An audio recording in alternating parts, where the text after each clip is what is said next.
it's Chelsea, and I'm coming in before another amazing episode of Too Good to Be True to remind you guys that if you have not already, you must sign up for our absolutely free event on October 25th at 6:30 p.m. Eastern Time. It's a workshop hosted by me all about how to budget an unpredictable income, and it's totally free. And if you can't join live, you can watch the recording whenever works for you. Plus, whether you attend live or not, you get a free 25-page budget workbook put together by yours truly just for signing up. Every time we do a video or an article or podcast about budgeting or savings or wealth building, we get all of these comments about this is great if you get a paycheck dropped into your account once every 2 weeks. But what do I do if I'm a gig worker, tipped worker, I work on commission, I'm freelance, I have my own small business, I'm looking to start one? Great question. That used to be me for a very long time and still is in some ways. If you have a variable income or if you think you might in any form, join us, RSVP. It's free. You get the 25-page workbook. You get the Q&A with me. It's all happening.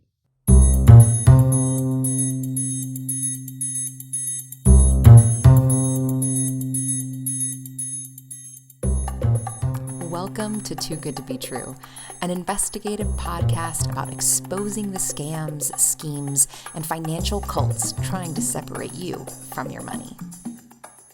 I am so glad to be here. My name is Julia Lorenz Olson, and I am an accredited financial counselor and the co-host of PBS's 2 Cents. And I am here with my amazing co-host, Ryan Houlihan. I am an editor and journalist who also recaps RuPaul's Drag Race on the side. Perfection. What are we talking about today? Well, today we're talking about a very, very interesting, probably one of my favorite topics, plastic surgery and the cheap tourism that is fueling a epidemic of plastic surgery disasters, financially and physically. So this is definitely a world that I feel I have very little knowledge of, but I can tell you as somebody who had kind of, an internet presence with my show and going through pregnancy on camera and having to deal with the comments and, the aftermath of that, it was an onslaught. And I just, at the time I was on Instagram. I can't be on it anymore, honestly, because it's just like it's engine of envy. It's like, have you felt jealous today? Oh no, here you go. Because everyone lying to you about the highlights of their life. 100%. And seeing people like the Kardashians not own up to the fact that they have had work done. It's just they drink water. Okay, they're very hydrated. Right. They're eating clean, and they must work out 8 hours a day. They work hard. You know what I'm saying? But yeah, I'm fascinated by. I've never been tempted to do it myself because I'm terrified. No, but I know it's a valid choice out there. But I'm curious to know about the dark side and what we should be looking out for. So I have had a bunch of stuff done, a whole variety package. I'm so interested. Tell me everything. Since you've had multiple things done, has your relationship to those procedures changed over time?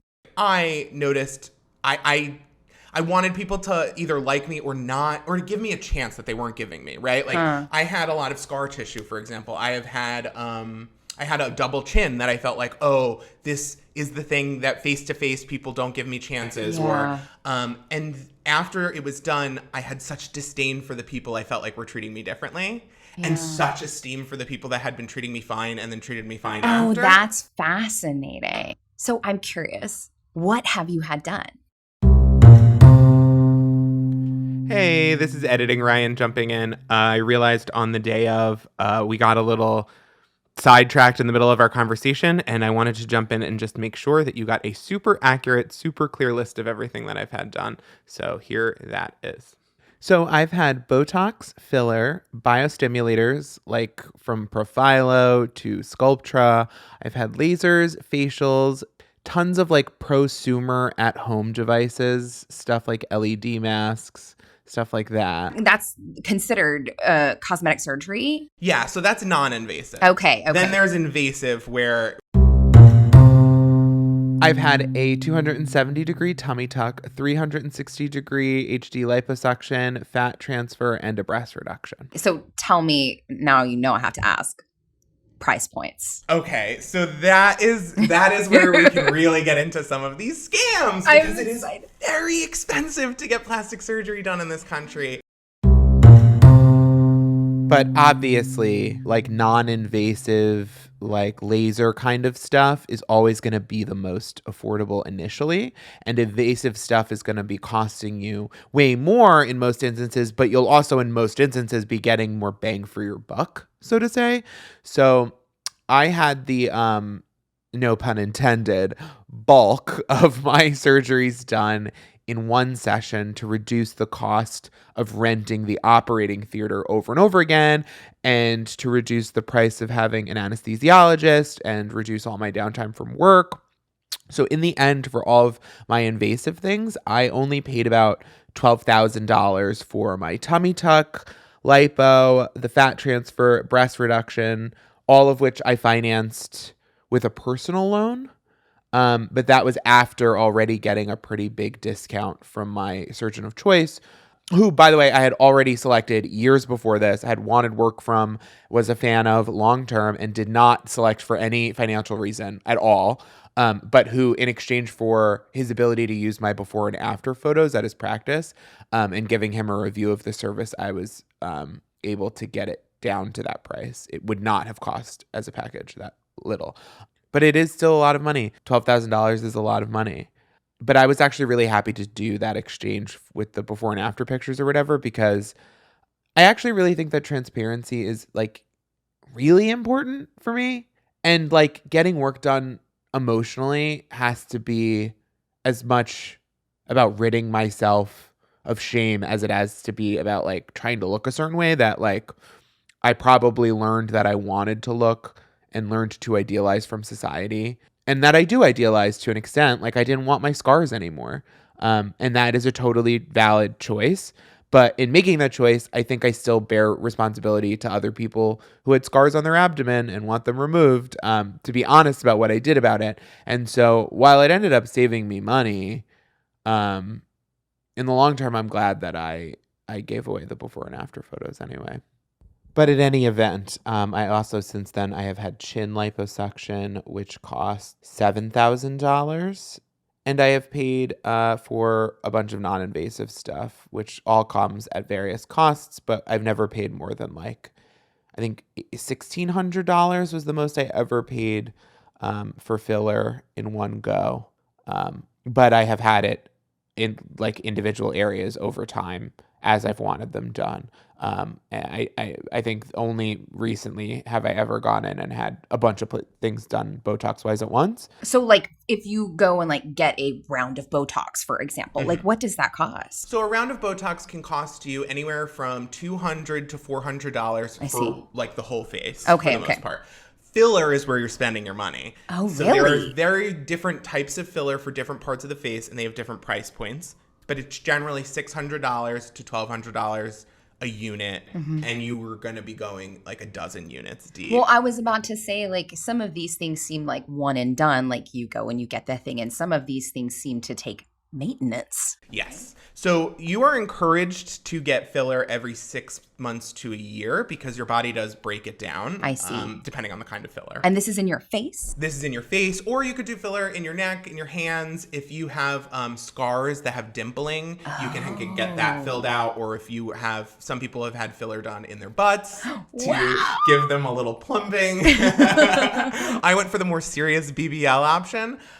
Which is notably less safe and more intensive, but it is permanent. So I don't need to go back regularly. I see. And get So more filler. speaking of Brazilian butt lifts, the thing that came to mind was like Cardi B. Like I know she had one of these like back alley, procedures. And she said it was like the craziest pain that she'd ever been in. And so like even people, like her, who's been very open, I have to say, about her plastic surgery procedures, like it just seems like there's a huge spectrum of experiences and price points. So like what is bringing people into this world? So actually, Cardi B had filler done, not a BBL. Oh, pardon me. Now I know. No, I didn't. So so how do those things differ? So we have a rich history in this country of back alley plastic surgery, in fact, Really? thanks to the early emergence of Hollywood and our oppression of trans people. There has been a class of people for whom secrecy and cheapness is paramount in their plastic surgery. And so for years, trans women would go to pumping parties where they would pump, illegal, usually it's Fix-A-Flat, like tire filler, into their faces, into their breasts, into their butts, into their hips. They were trying to create the bodies that doctors were not helping them to create. That makes sense. And you would relieve your dysphoria, but years later, free-floating silicone in the body can cause, name a health issue, it will cause it, but generally it's things like seizures, strokes, heart attacks. It can block your lungs. It's really serious. And actually, on this topic, we got the wonderful chance to speak to my personal plastic surgeon, who can speak to his experience here. Dr. Douglas Steinbreck is a well-known plastic surgeon in NYC, Chicago, and Beverly Hills because of his specialty in male plastic surgery. I, as a non-binary person, chose Dr. Steinbreck, not just because of his standalone work, which is exquisite, but because he is well regarded as a surgeon to trust with revisions. So here is an example of the kind of thing he has seen gone wrong. I had a patient that had injections done in a basement by a woman that worked in a nail spa, and they did gluteal augmentation with silicone injections. And silicone, you don't even want to mess around putting that in your rear end in any quantities, but particularly not large quantities. But get this. Guess where they got the silicone from? They got the silicone from, I am not making this up, Home Depot. So they were using the caulking. So if you don't know what that is, it's the lining that you put around the tile in your shower, and it's the stuff you see the carpenters squirt out or the plumbers squirt out around the tiling.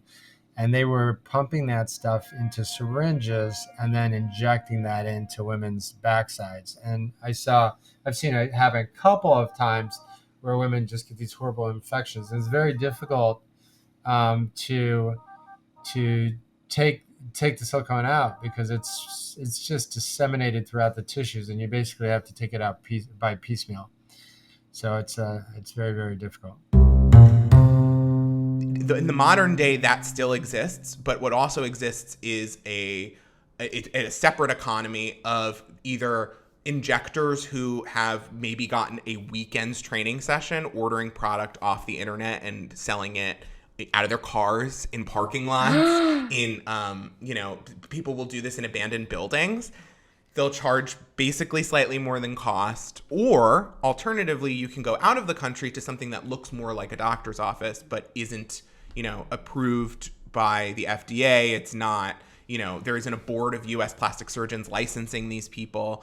And so you get a variety of results, right? Because if you're going for a BBL where you're going to be in a hyperbaric chamber with lasers pointed at you, a doctor on staff in a private suite that is addressing your aftercare 24 hours a day for months at a time. I had a doctor on call who I could call at 2 a.m. and did for 2 months after my surgery because I needed that, because it was it was like being in a car accident. Yeah. I had whole parts of my body taken off and put back on. I did not understand what I was getting into. Wow. But you're not getting any of that. So if you see on Instagram my result, it's going to be very different than a result you're going to get in Turkey. And Turkey has some of the best plastic surgeons in the world, but that doesn't mean that it's still a great way for you to save money. So, as you should with any cosmetic procedure, we got a second opinion from possibly YouTube's most beloved facial and hair surgeon, Dr. Gary Linkov. Here's Dr. Linkov on why surgery tourism can get pretty complicated. Well, you just don't fully know what you're getting into, unless you have some close contacts in the country where you're visiting. I would argue that it's much harder to really know what you're in for when you're traveling abroad. All these elective cosmetic surgeries have inherent risks, and they can all land you in the hospital potentially if something goes wrong. So if you're going to end up in the hospital, I think it's better to be local, close to friends and family, than somewhere far away where you don't really know their hospital system. You don't know, how well you'll be taken care of. So there's like the worst case scenario, and then even in the best case, let's say nothing really truly bad happens to you, but communication is more challenging if the language is different than what you're used to, and you don't know like the licensure status of the clinic fully. It's kind of hard sometimes to discern. I think in like the United States, like it's a little easier to find out if your doctor has the proper licensure, if the clinic is legally established. I think it's harder to do that when you're traveling far away. Here's Dr. Steinbreck on the kinds of bad results he's seen from consumers who were looking to save a couple dollars.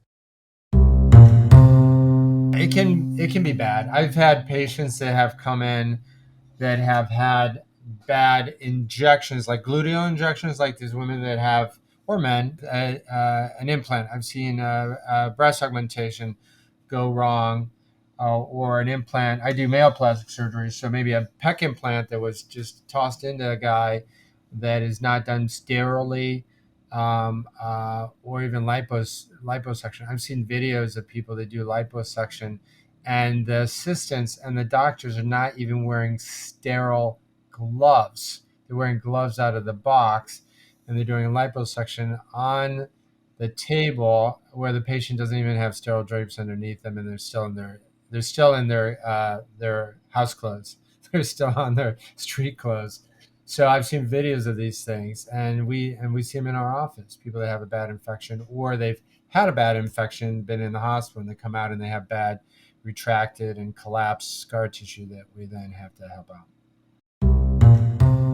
So interesting, kind of the history of this sort of back alley approach, for trans people. How has that shifted over the obviously social media boom? Like, what are you seeing there? And it just seems like, this is probably cliche, but like they gets younger and younger these days. Like, and I have a daughter, she's 4 years old right now, but I'm already worried about her seeing images on the internet and worrying that she needs to look a certain way. One of the worst phrases introduced into plastic surgery culture in the last 10, 20 years is preventative Botox. What? People will get preventative Botox, preventative filler. People will get facelifts before they need them in anticipation. There are pop stars, not going to name names because I don't want to be sued, but there are pop stars who have clearly had brow lifts before they were 23 years old.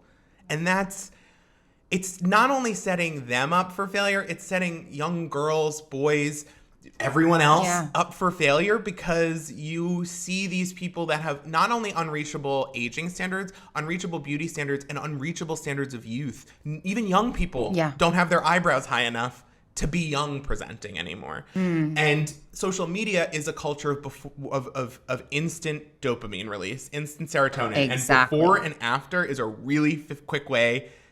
Your brain is presented with the narrative, oh, wow, they look so terrible. I can identify all these things I would fix. And then you swipe, and instantly, not only are you told you were right and that they look better, but you're given a very well lit and very possibly filtered example of how easy it was. Mm-hmm. It's just a swipe. And you start associating, oh, it's just an injection, it's just a swipe, or it's just a quick surgery, it's going to take me 2 weeks off of work, it's just a swipe. And it starts looking more and more not just accessible, but mandatory. Everyone on Instagram, if they don't have plastic surgery or cosmetic procedures, they're faking it with filters. And then all you need to do to solve your problems is simply hop on a flight down to Mexico and get a mommy makeover at a highly discounted rate. Okay, what is a mommy makeover? A mommy makeover is a package of cosmetic surgeries or procedures. Usually it's whatever surgeon's best skills are. Generally, it will include a breast augmentation or lift, a tummy tuck, and a BBL. And are women having this like really soon postpartum? Some people are having it post C-section while the baby is just come out. Like they're going right into massive surgery. Oh my God. So a mommy makeover is one of the most popular procedures that you can get. Of course. Like, what do they think we need? You'll Please need tell me. a breast augmentation and lift. You'll need a tummy tuck, a BBL. You will need... Okay, the butt? Like, really? The butt postpartum? Why? People think that if they change... I thought this, that if they change one thing, they should change the other because their proportions will be different. Oh. And because of that, the price goes from, I just wanted a tummy tuck, to suddenly it's 5 procedures. And you're looking at a price that you're staring down the gun of $20,000, $30,000 financing plans, because that's another element. I was about to say, like, because from what I'm maybe just inferring, that you had your procedures done here in the States. Yeah. And it seems like there's a huge market for this overseas. Like, I have heard of people who go to Thailand to get their arms reduced or something like that. Like, what is the market out there like? So in the US, you either pay extremely high fees in one lump sum, or you can do a financing option like Care Credit, which tells you, it'll just be a monthly payment of $600, $700 for Oh my word. several years. But if you were to miss a payment or needed to reduce your payments temporarily, that's where the fees and the traps start coming in, and the cheaper options start looking a little more attractive. And who is providing this financing? Is it the hospital? Like, who's offering this? So plastic surgeons generally will make a deal with one or two finance companies. For example, Care Credit is the most popular option in New York and California. Interesting. And they have one-on-one relationships with these financial institutions that they are not disclosing No. to the patients. And what are the interest rates on things like this? So you are told with the financing that it's a 0% interest situation. Like, you're just going to be paying the cost of your procedure, and we're all fine with it. However, if you miss a payment, if you need to, again, reduce payments, if you need to refinance, or if you go into bankruptcy, this is where suddenly fees and problems and collection agencies, interest rates skyrocket. It's like a predatory credit card. I was just about to say, I'm wondering, I mean, because I'm assuming insurance is not obviously touching any of this. No. In general, insurance, unless it is physically painful or some sort of thing that's keeping you from living your quote-unquote best life, for lack of a legal term, you will not get any coverage. And sometimes people like the trans community will only get really minimal coverage for things that are vital to their health and wellness. Here's more from Dr. Linkov on what you should do if you are craving a cosmetic procedure that you can't necessarily afford. No one needs any of this stuff. So I think, because we get some people who email us or call us out of like desperation. And, if it's something that's, that they just had like a really bad injury and they need help, I mean, that almost always gets covered by insurance. So a couple of thoughts on this topic. One is that it's okay to put something off and just like save up, to get it done at whatever place they feel would be safe, and also, have a higher chance of giving you the results that you want. So it's okay to wait and save up. So I think that's one thought. Another thought is that, well, it could end up being more expensive to go abroad to a place. Again, not every place abroad is bad, but like if you go to a place that is not as reputable, that's just like in and out, cheap surgery, the amount of money that you'll then have to pay to repair that, subpar work, that you had initially, that might end up being more expensive than just going to the quote unquote right place from the get-go. So you have to think about revision costs. Most places will charge more for revision surgery than for the primary surgery. So always better to do it right the first time.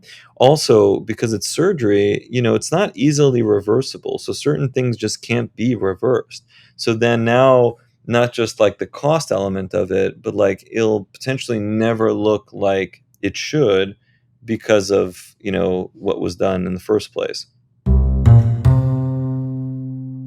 So when you're presented with a healthcare industry that doesn't care about you, and an extremely predatory and, if anything, sort of deceptive industry that is targeting such specific insecurities and you're so driven to fix this problem at any cost, you start looking at other options, and some of those options are hey, this place does discount filler, it's a med spa, this person's a trainee, maybe I'll just get lip injections, to going overseas to Turkey, going to Mexico, going to Thailand, where you will pay for a flight, a hotel, food, and cosmetic surgery as one part of a giant, essentially, vacation package. Wow. You're staying at a resort, or you can go even cheaper if you really want to go really cheap, and you can drive to Tijuana, get your filler at a pharmacy, and drive home same day. And it is a very popular option. And you have no idea what they're putting in your face, by the way. Do you know, like I was about to say, like, do you know people who have done this, and what has their experience been like? Yeah, I have friends who've gone to Turkey to get veneers and injectables. Wow. Some people have had great results 5 years in. I can't tell you how those teeth are going to age. I can't tell you what's going to happen with their filler, if it's going to migrate, if it's real product, or if it's product being like, there's an entire industry of fake pharmaceuticals coming out of China and Russia. Oh, absolutely. And the data on that stuff is awful. I mean, just in the US, like prescription drugs alone have increased by like 76% in price over the last 20 years. So we're kind of being, forced, to look at other options. But some of the studies on these drugs that are being created in like kind of lower to middle income countries are just really bad. Like the counterfeits are everywhere. I mean, maybe you'll just get cheap hyaluronic acid with no cross-linking.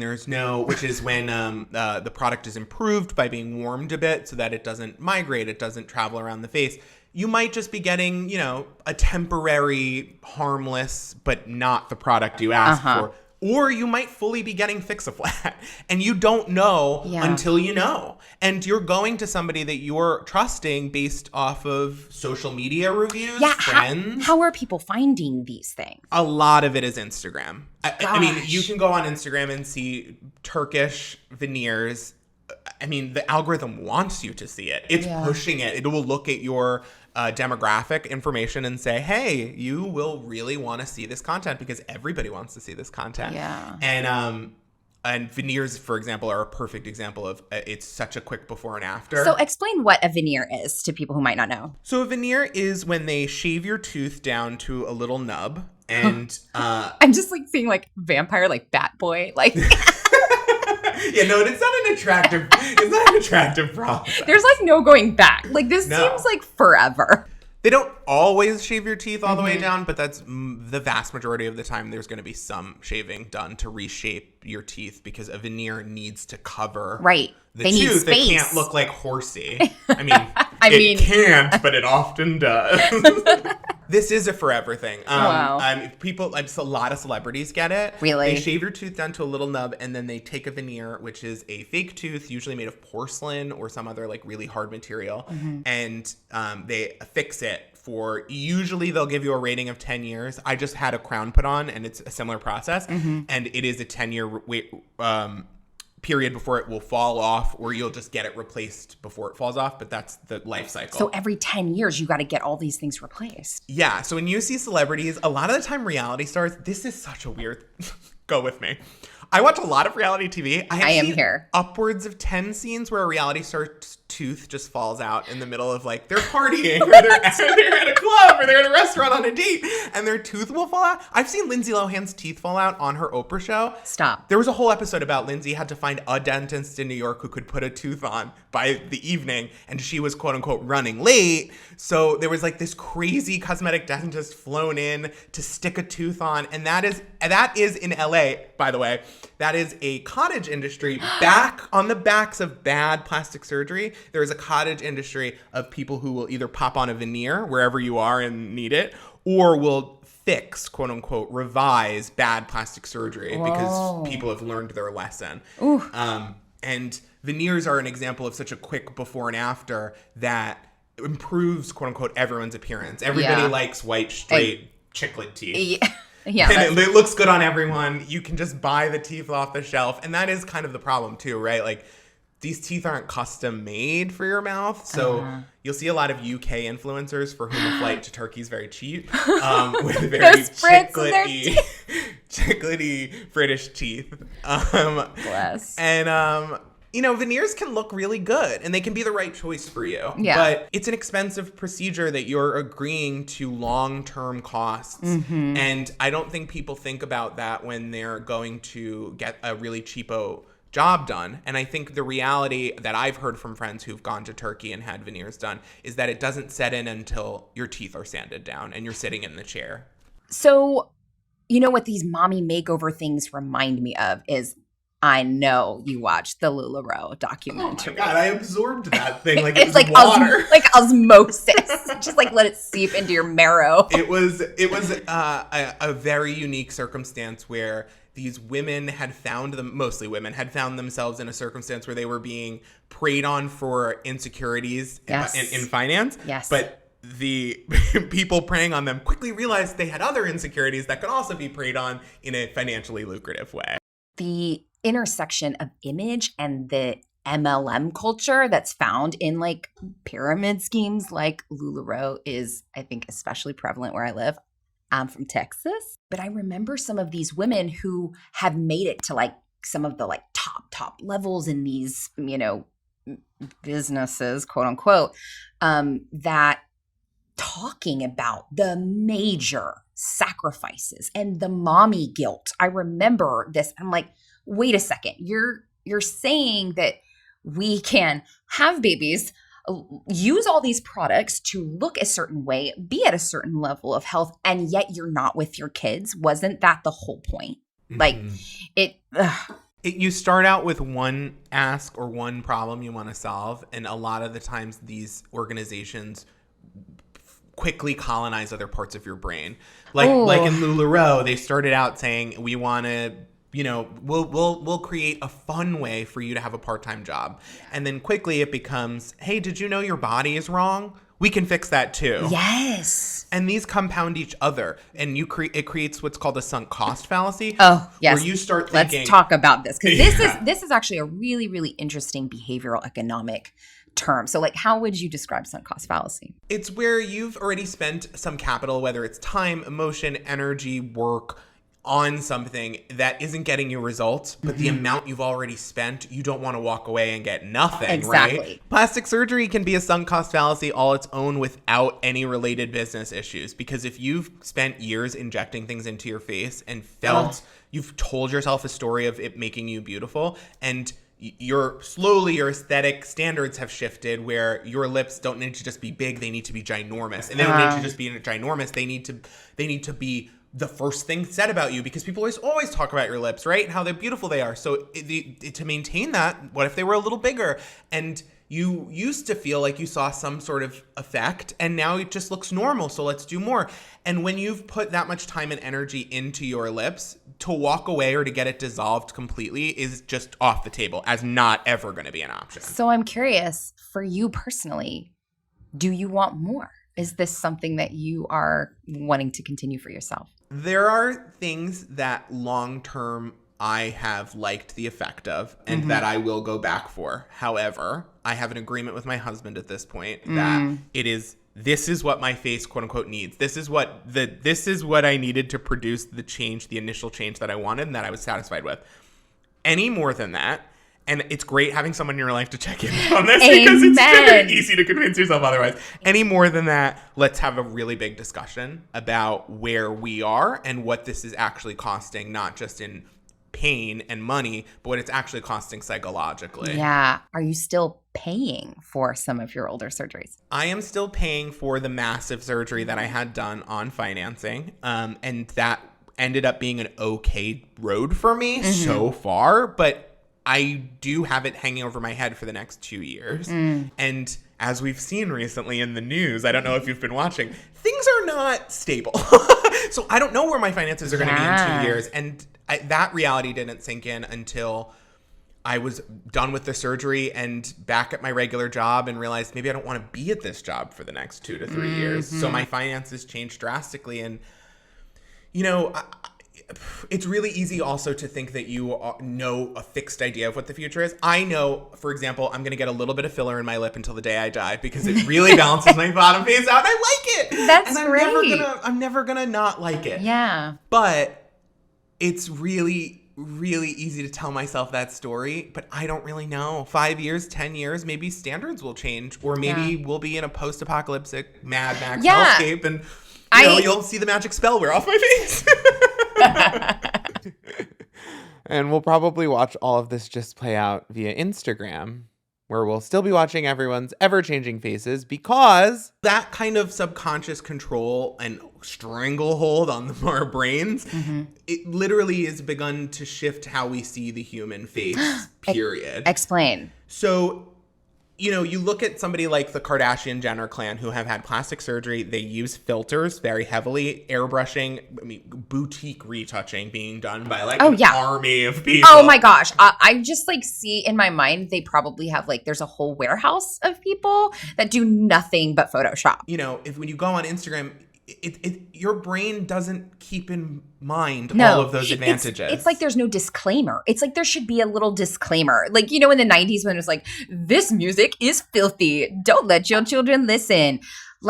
There used to be a push in magazines, especially teen magazines and fashion magazines, to put a disclaimer if something was photoshopped. And that did get passed in certain countries. Unfortunately, because the internet is so unregulated, we can barely get people to disclose what is SponCon, let alone disclosing on every selfie I've had thousands of dollars of filler and custom massages and stuff. What is SponCon? SponCon is when an influencer is paid to do an ad of some kind, but in general, SponCon tries to hide the fact that it is being paid for. Sponsored content. I get it now. So it might be me standing and saying hey guys, I've always hated my butt, and then showing off this amazing new butt.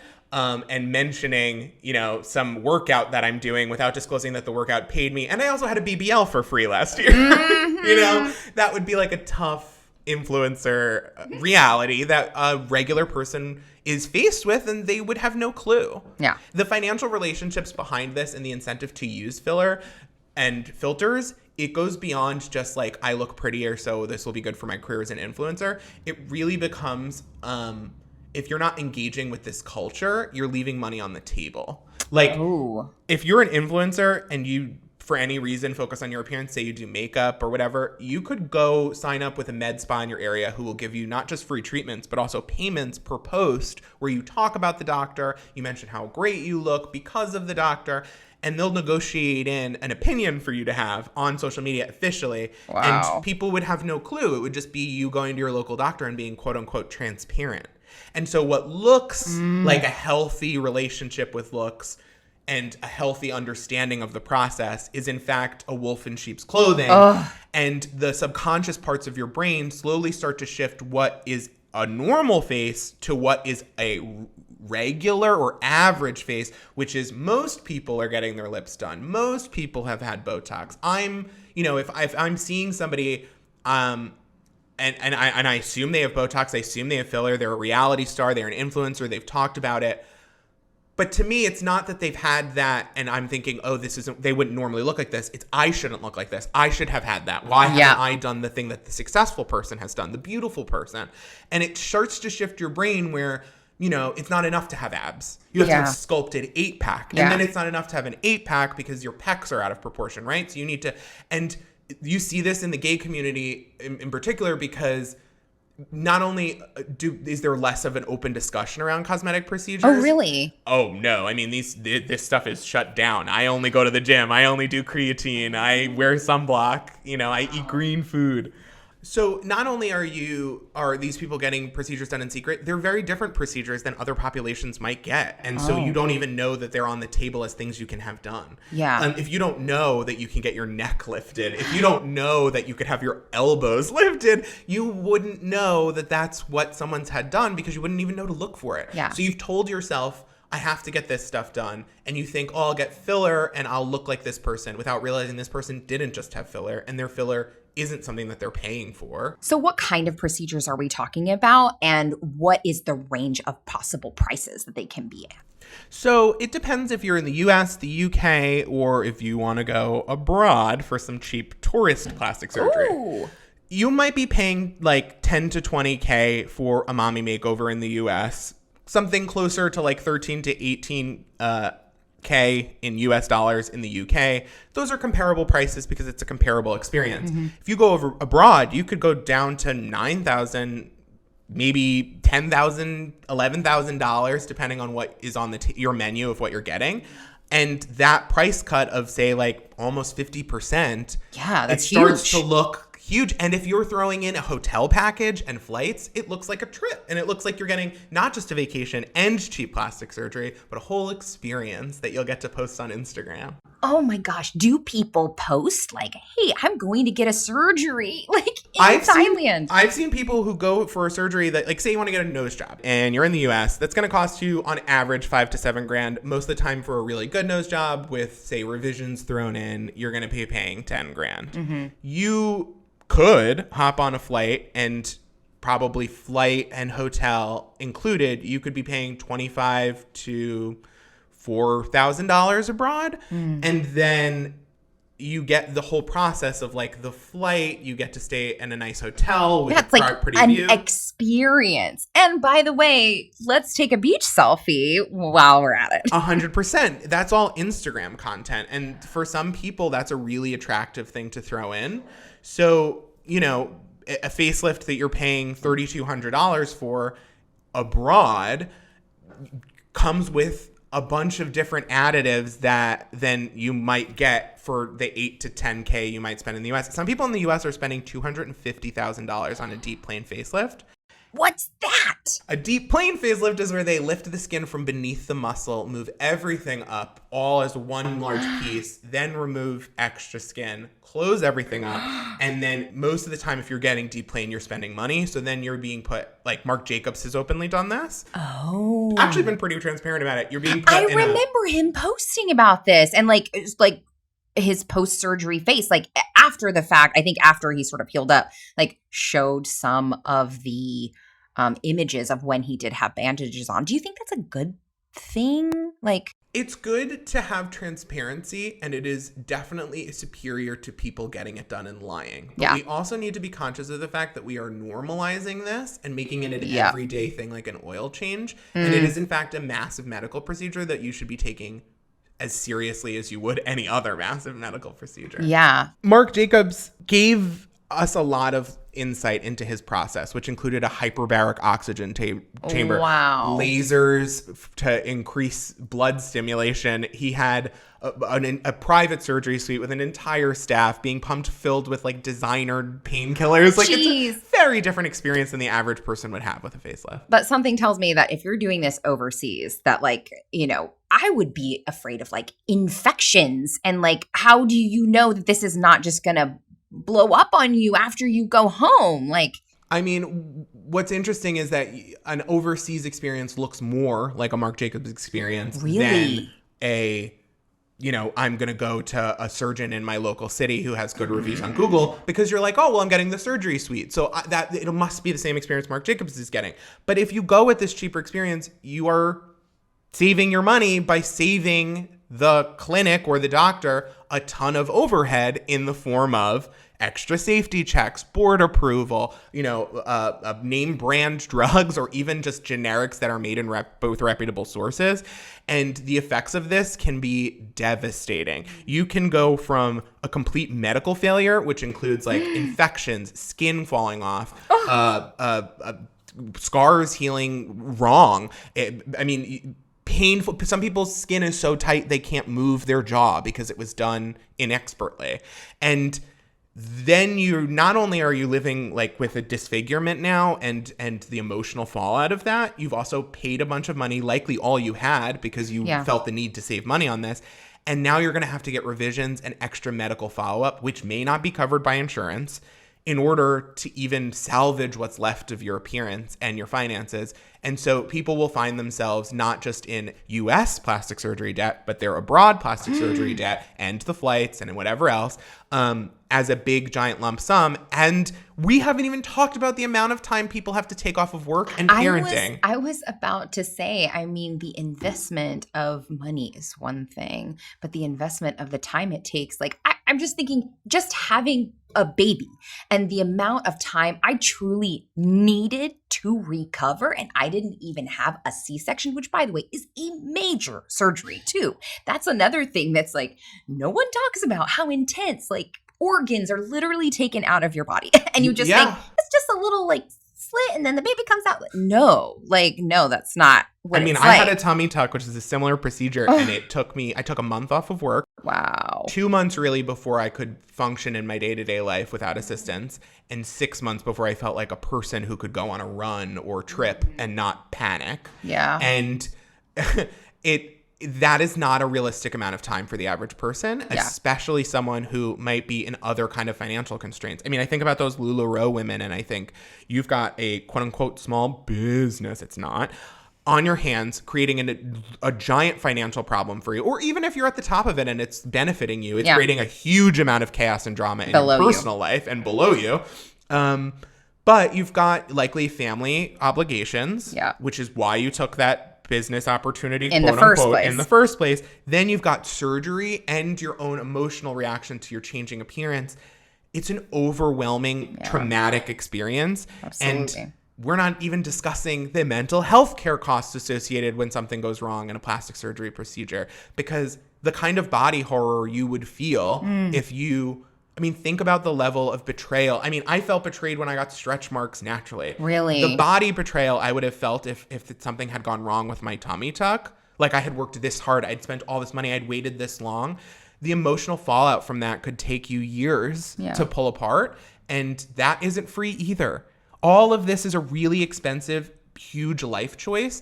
And what you save in the short term, the bill comes due one way or the other. So, while we're usually telling you about the value of saving your money, let's hear once again from Dr. Steinbreck on what your priorities should be when it comes to something as dangerous and permanent as a medical procedure. This is where you want to spend quality money, because if you go cheap, you're a much higher chance of having a problem. And then I see it all the time that people, I say they have a problem and I say, you look familiar. Oh yeah, I need to fix my pec implants because I didn't, you did a consult for me 3 years ago, but I went with some guy in Tijuana. Not that Tijuana is necessarily bad. I'm just giving an example. And I had a problem and now I need you to fix it. Well, it's going to be, now you're paying the price that you were going to pay with me to begin with, and you paid the price for that other surgeon. So it's wiser to wait just a couple more months, or to use a couple of companies that will spread out the balance, even though, we never want to go out and build or get a lot of debt and credit, bad debt. But if you really have to have it, it's better to do a little bit more that you can responsibly. And I think these other people that are on this podcast are people that are responsible with their finances. Get one of those and invest in a little bit higher quality rather than trying to pay off a cheaper surgery in one shot that then you have a complication with. So I think something that I would hope that people take away from this is that plastic surgery is an extremely, extremely intense experience, and it is something that you need to get into consultation with people you trust, whether that is a mental health professional, family members, ideally multiple people, so that you can over time check in and make sure that what you're seeing in the mirror is what other people are seeing, that your goals are achievable and attainable and realistic. You're never going to be perfectly symmetrical after plastic surgery. And that is a promise you might think you're going to get, but the body heals the way that it heals. So I would want people to approach the topic with a ton of reverence and a ton of respect.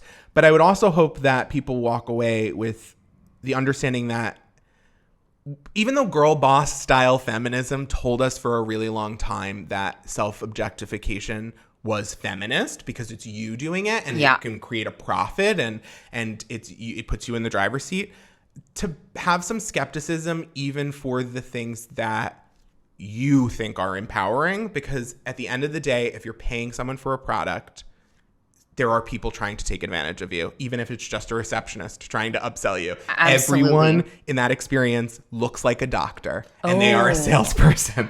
Wow. And you need to go to multiple different people, get multiple opinions, do not commit to things immediately, and spend the money on a circumstance that feels safe. Don't spend too much. Don't go for the $50,000 Marc Jacobs facelift. Go to a few different local professionals that have great reviews and that have been board certified. Find one that feels comfortable and accept what the cost is. Yeah. And remember that none of this is necessary. You do not need a facelift. You do not need filler. All of self-acceptance is free. Yeah. And it's a lot better for you. I mean, snaps on that. Thank you so much for sharing your personal experiences, the good parts of it as well as the bad, because I think that's the stuff that's missing from those just flat 2D images and that little box of text that we Well, get. that's the show for this week. You can find Too Good to Be True wherever podcasts are available. And while you're there, we'd love for you to rate the show and leave us a review. I've been Ryan Houlihan, and you can find me on all social media at Ryan Houlihan. I've been Julia Lorenz Olson. You can find me on YouTube at my PBS show 2 Cents. And every once in a while, I'll look at Instagram. My handle is at Yay It's Julia.